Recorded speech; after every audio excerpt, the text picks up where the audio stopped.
മലയാളത്തിൽ ഒരുപാട് production companies ഉണ്ട്.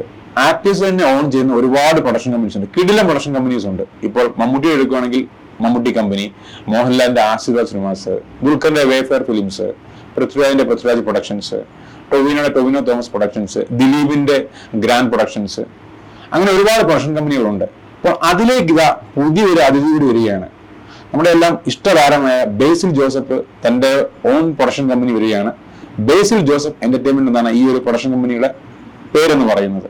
നമുക്കറിയാം ബേസിൽ ജോസഫ് എന്ന് പറഞ്ഞ വ്യക്തി വന്ന വഴി നമുക്കറിയാം ഡയറക്ടറായി വന്ന് അതിൽ നിന്ന് മാറി ക്യാരക്ടർ റോളുകൾ കൈകാര്യം ചെയ്ത് ഇവൻ പിന്നീട് അതിൽ നിന്ന് മാറി ലീഡിങ് ക്യാരക്ടർ റോൾ ചെയ്ത് തന്റേതായിട്ട് ഒരു സ്ഥാനം മലയാള സിനിമയിൽ ക്രിയേറ്റ് ചെയ്യും. ആൾക്കാർക്ക് എന്തോ ബേസിലിനെ ഭയങ്കര ഇഷ്ടമാണ്. അദ്ദേഹം സ്ക്രീനിൽ വന്ന് അഭിനയിക്കുമ്പോഴെല്ലാം ഒരു ഗംഭീര രസകരമായ അനുഭവമാണ് തരുന്നത്. അപ്പൊ അങ്ങനെയുള്ള ബേസിൽ ജോസഫ് തന്റെ ബേസിൽ ജോസഫ് എന്റർടൈൻമെന്റ് എന്ന് പറഞ്ഞ ഒരു പ്രൊഡക്ഷൻ കമ്പനി സ്റ്റാർട്ട് ചെയ്യുമ്പോൾ ഒരുപാട് നല്ല സിനിമകൾ കിട്ടാൻ ചാൻസ് ഉണ്ട്. അതായത് അദ്ദേഹം തന്നെ ഡയറക്ട് ചെയ്യുന്ന സിനിമകൾ എന്നതിലുപരിയായിട്ട് വേറെ നല്ല ക്വാളിറ്റിയുള്ള സിനിമകൾ പുതിയതായിട്ട് ഒരുപാട് വ്യക്തികൾ വരുന്നുണ്ട്.